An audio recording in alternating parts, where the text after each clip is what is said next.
میں کہتا ہوں کہ وقف قرآن کا فیصلہ ہے، اللہ کے نبی حضرت محمد کا فیصلہ ہے، ہمارے دین کا جز ہے۔ وقف کا لفظ نہیں آیا، لیکن یہ بات آ گئی 25 اور 26 دفعات کے اندر کہ اس ملک میں ہر اقلیت کو اپنے مذہب کو پکڑنے، اپنے مذہب کو چلنے کا اختیار ہے۔ کیا مطلب یہ ہے کل کو آپ کھڑے ہو کر کہہ دیں کہ نماز کا ذکر دستور کے اندر نہیں ہے، حج کا نام دستور کے اندر نہیں ہے، زکوٰۃ کا نام دستور کے اندر نہیں ہے، رمضان کے روزوں کا نام دستور کے اندر نہیں ہے، اس لیے ہر چیز کو مٹا دیا جائے۔ یہ کیا چیز ہے؟ دستور مجموعی طور پر دستور نے کہہ دیا کہ مسلمان ایک اقلیت ہے اور ہر اقلیت کو اپنے مذہب پر چلنے کا اختیار ہے، مذہب کی ہر چیز اس ایک دفعے کے اندر آ گئی۔ وقف کا مسئلہ، اسلام کے اندر جو چیز اسلام کی ہے مذہب، وہ چیز ہے جو قرآن کے اندر ہے ایک، دوسری وہ چیز ہے جس کو ہمارے آقا حضرت محمد صلی اللہ علیہ وسلم نے فرما دیا۔ یہی دو اسلام کی بنیادیں ہیں۔ سمجھو، قرآن کی آیت ہے 4 سپارے کی پہلی آیت، لن تنالوا البر حتى تنفقوا مما تحبون۔ لن تنالوا البر، ہرگز تم جنت کو نہیں پا سکتے۔ بر کی تفسیر مفسرین جنت سے کرتے ہیں۔ اے مسلمانوں کان کھول کر سن لو، ہرگز تم جنت کو نہیں پا سکتے یہاں تک کہ تم اپنے اس مال کو اللہ کی رضا کے لیے خرچ کرو جو تمہارے پاس ہے۔ جس مال کو سے تمہیں محبت ہے، اس مال کو تم اللہ کی رضا کے لیے خرچ کرو۔ اسلام ایسا مذہب تھوڑی ہے۔ جب یہ آیت اتری، اللہ کے نبی نے بیان فرمائی، تو نسائی کی حدیث ہے کہ ابو طلحہ انصاری رضی اللہ تعالیٰ عنہ جو ایک دولت مند آدمی تھے، وہ اللہ کے نبی کے پاس آئے اور آ کر کہا کہ یا رسول اللہ، اللہ ہم سے ہمارے مال کے بارے میں فرماتا ہے کہ اگر تم جنت کے طالب ہو تو جو مال سب سے اچھا ہے تم اس کو اللہ کے راہ میں خرچ کر دو۔ یا رسول اللہ، میرا سب سے بہترین مال فلانی زمین ہے، میں آپ کو گواہ بناتا ہوں کہ میں اس کو اللہ کے لیے وقف کرتا ہوں۔ یہ حدیث موجود ہے نسائی کے اندر۔ مذہب اور کس چیز کا نام ہے؟ جو اللہ نے فرمایا وہ مذہب ہے، جو رسول اللہ نے فرمایا وہ مذہب ہے۔ مجھے حیرت ہے کہ مودی جی ہمارے مذہب کے بارے میں فیصلہ کرتے ہیں کہ وقف کے اندر، وقف کا ذکر دستور کے اندر۔ ارے بابا، دستور کے اندر مذہب اسلام کو، ہر اقلیت کو اپنا مذہب قبول کرنے کا اختیار آزادی کے ساتھ ہے۔ یہ ہمارا مذہب ہے، وقف ہمارا مذہب ہے۔ اللہ نے فرمایا، رسول اللہ نے فرمایا۔ حدیث کے اندر آتا ہے کہ جب انسان مر جاتا ہے، یہ مسلم کی حدیث ہے، اذا مات الانسان انقطع عمله عنه۔ جب آدمی مر گیا، اب اس کے اندر کام کرنے کی طاقت بھی نہیں ہے۔ اب اسے کسی چیز کا ثواب ملتا تھا، نماز پڑھنے کا، روزہ رکھنے کا، نہ نماز پڑھ سکتا ہے نہ روزہ، مگر فرماتے ہیں 3 چیزیں ایسی ہیں مرنے کے بعد بھی آدمی قبر میں چلا گیا اسے ثواب ملتا رہتا ہے۔ کیا ہے؟ اس کے اندر پہلی چیز ہے صدقۃ جاریۃ، ایسا صدقہ کر کے جانا کہ جو اس کا ثواب برابر جاری رہے۔ مثال کے طریقے پر کوئی کنواں کھدوا دیا، یہ اللہ کے لیے وقف ہے، 100 سال 200 سال 1000 سال اگر اس کنویں سے پیاسا پانی پیے گا اس آدمی کو پہنچے گا جو مر گیا 100 سال پہلے، اس نے بنوایا تھا کنواں۔ اسی لیے مسلم کی روایت ہے اور اس کے شارح امام نووی فرماتے ہیں کہ مراد اس سے وقف ہے۔ یہ قرآن و حدیث میں آپ کو سنا رہا ہوں۔ مجھے حیرت ہے کہ ہندوستان جیسے ملک کا وزیر اعظم ایسی بات کہہ رہا ہے، ارے بابا کیا زکوٰۃ کا ذکر آئے گا دستور کے اندر؟ کیا نماز کا ذکر آئے گا دستور کے اندر؟ کل کو کھڑے ہو کے یہ کہہ دو کہ نماز کا ذکر دستور میں نہیں ہے اس لیے نماز نہیں پڑھنے دی جائے گی، زکوٰۃ دستور میں نہیں ہے زکوٰۃ نہیں کرنی۔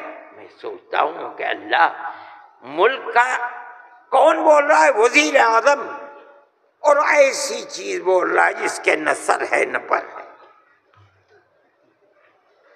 ہم اس کے مخالف ہیں، ہم کہتے ہیں پڑھو، خود نہیں پڑھتے، پڑھے ہوئوں کو بلاؤ، ان سے پوچھو دین کیا ہے، مذہب کیا ہے، ہم بتائیں گے۔ ہمارا ملک ہے، ہم ہمیشہ سے اس ملک میں رہتے آئے ہیں۔ اگر ہندو کی ذات برہمن ہے، جاؤ کشمیر میں مسلمان بھی برہمن ہے۔ اگر ہندو تیاگی ہے، مسلمان بھی تیاگی ہے۔ اگر ہندو راجپوت ہے، مسلمان بھی راجپوت ہے۔ ہم کہاں سے آئے ہیں؟ ہم تو اسی ملک کے رہنے والے ہیں۔ جس کو ہندو کوئی مذہب پسند ہے وہ ہندو مذہب کے اوپر ہے، جسے عیسائی مذہب پسند ہے وہ عیسائی بن گیا، جسے سکھ مذہب پسند ہے وہ سکھ بن گیا، جسے اسلام مذہب پسند ہے وہی مسلمان بن گیا۔ لیکن جس طرح ایک گھر کے اندر 5 بیٹے ہیں، ایک ٹھگنا ہے، ایک لمبا ہے، ایک کالا ہے، ایک گورا ہے، یہ اختلاف باپ اور ماں کے اندر اختلاف کو پیدا نہیں کرتا۔ اسی طرح ہمارا مذہب ہے کہ آدمی کسی بھی مذہب کو اختیار کر لے، لیکن ہندوستانی ہونے میں ملکی اعتبار سے کوئی فرق نہیں ہے۔ ہمارا مذہب ہے، ہم اس کو مانتے ہیں اور یہی ایک حقیقت ہے۔ لیکن برا ہو اس نفرت کی سیاست کا۔ ایک ایسی بات کہہ رہے ہیں جس کے نہ سر ہے نہ پیر ہے، ایسا معلوم ہوتا ہے جیسے ہر مذہب کی ایک ایک جزئی چیز کو دستور میں ہندوستان کے اگر لایا جائے گا تو وہ دستور ہوگا، نہیں لایا جائے گا دستور نہیں ہوگا۔ لیکن میں کہتا ہوں کہ یہ غلط ہے۔ مودی جی کو ایسی کچی بات نہ کہنی چاہیے، لیکن دنیا ہے، ہر بات کو کہتی چلی جا رہی ہے۔ آپ کے برابر میں جب ملک کا پرائم منسٹر یہ باتیں کرتا ہے جس سے مسلمانوں کے خلاف نفرت ظاہر ہوتی ہے، ملک کا ہوم منسٹر ایسی باتیں کرتا ہے تو دوسرے کیوں نہ کریں گے؟ آپ نے دیکھا جھارکھنڈ کے اندر اس کے ذمہ دار بنایا گیا آسام کے چیف منسٹر کو۔ آسام کے چیف منسٹر کی روز کی تقریریں آپ سنیے، مسلمان کو مسلمان نہیں کہتا، اس کی زبان سے مسلمان کا نام نہیں نکلتا، ہمیشہ گھس بیٹھیا کہتا ہے۔ میں کہتا ہوں یہ کتنی بڑی جہالت ہے۔ جس برادری کا وہ آدمی ہوگا اس برادری کے مسلمان بھی آسام میں ہوں گے۔ ہندوستان کی کوئی برادری ایسی نہیں ہے جس کے اندر مسلمان نہ ہو۔ وہ مسلمان کا نام لیتے ہوئے گھبراتا ہے، مگر خدا کی قدرت ہے جو 1 مہینہ جھارکھنڈ کے اندر رات اور دن تقریریں مسلمان کے خلاف کرتا رہا، وہاں مسلمانوں کا نام لے کر ان کے خلاف بولنے والوں کا منہ کالا ہو گیا۔ نعرہ تکبیر، جمعیت علماء ہند، مولانا ارشد مدنی۔ اس کا مطلب کیا ہے؟ اس کا مطلب سمجھو، صرف یہی مطلب نہیں ہے کہ وہ تقریریں کی اور تقریریں کر کے چلے گئے۔ اس کا مطلب یہ ہے کہ وہ رات اور دن مسلمانوں کے خلاف زہر اگل رہے تھے۔ جھارکھنڈ کے صرف ہندو نہیں، ہندو اور مسلمانوں نے مل کر اس تحریک اور اس سیاست کو تھوک دیا اس کے اوپر۔ الیکشن کے اندر بی جے پی کی ناکامی وہ صرف مسلمان کے حصے میں نہیں لکھی جائے گی۔ مسلمان کی تعداد کتنی ہے جھارکھنڈ کے اندر؟ اس کا مطلب یہ ہے کہ نفرت کی اس سیاست کو جھارکھنڈ کے ہندو اور مسلمان نے تھوک دیا، اس کے اوپر قبول نہیں کیا۔ وہ آدمی جو بولتا تھا وہ اپنے صوبے کے اندر بھی جب زبان سے کوئی بات نکلتی تھی مسلمان کے خلاف آگ ہی اگلتا تھا۔ دیکھو، ساری ہندوستان کے اندر ہندوستانی ہونے کے لیے یہ بنیاد ہے کہ جو سب سے پہلی مردم شماری تھی سن 1951 کی، جس کا نام اس مردم شماری میں ہے وہ اور اس کی اولاد ہندوستانی ہے۔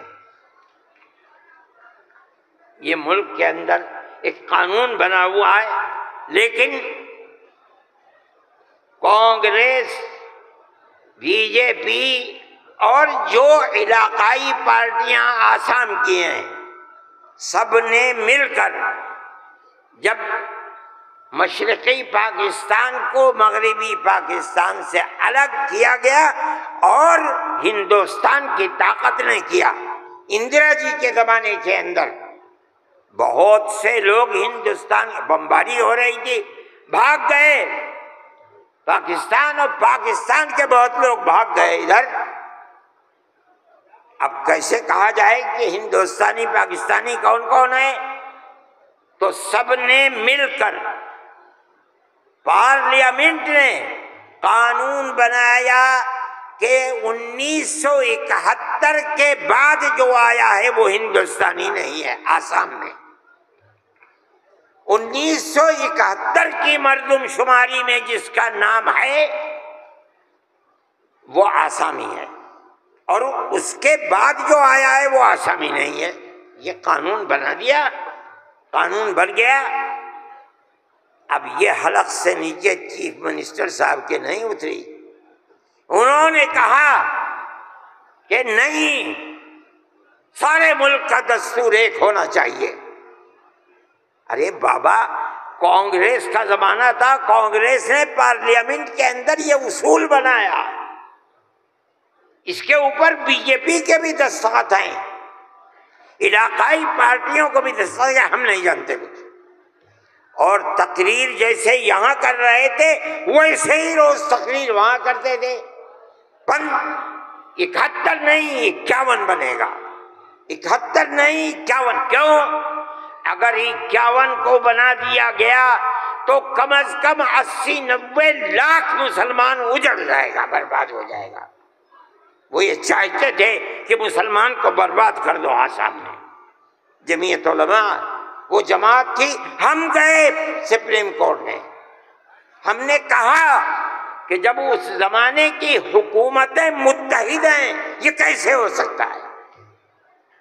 یہ اللہ کا احسان اور کرم ہے کہ سپریم کورٹ نے وہ فیصلہ کیا جو حق فیصلہ تھا، اور اس نے کہہ دیا کہ نہیں، آسام کے لیے سن 71 ہی رہے گا۔ تمام پارٹیوں نے اس کو قبول کیا ہے۔ اب زمانہ خراب ہو گیا، دل دکھنے لگا۔ وہ جو وہاں دل کے اندر مسلمانوں کے خلاف آگ تھی، وہ جھارکھنڈ میں لا کر کے اگلی ہے۔ اللہ نے یہاں بھی منہ کالا کر دیا۔ میرے بھائی، جمعیت علماء کا یہ کام ہے۔ ہم نے اس سے پہلے ایک اور مقدمہ آسام کے سلسلے میں لڑا تھا۔ جب لڑکی اپنے شوہر کے ساتھ کسی دوسرے شہر میں پہنچی، یہ لڑکی کہاں سے آئی؟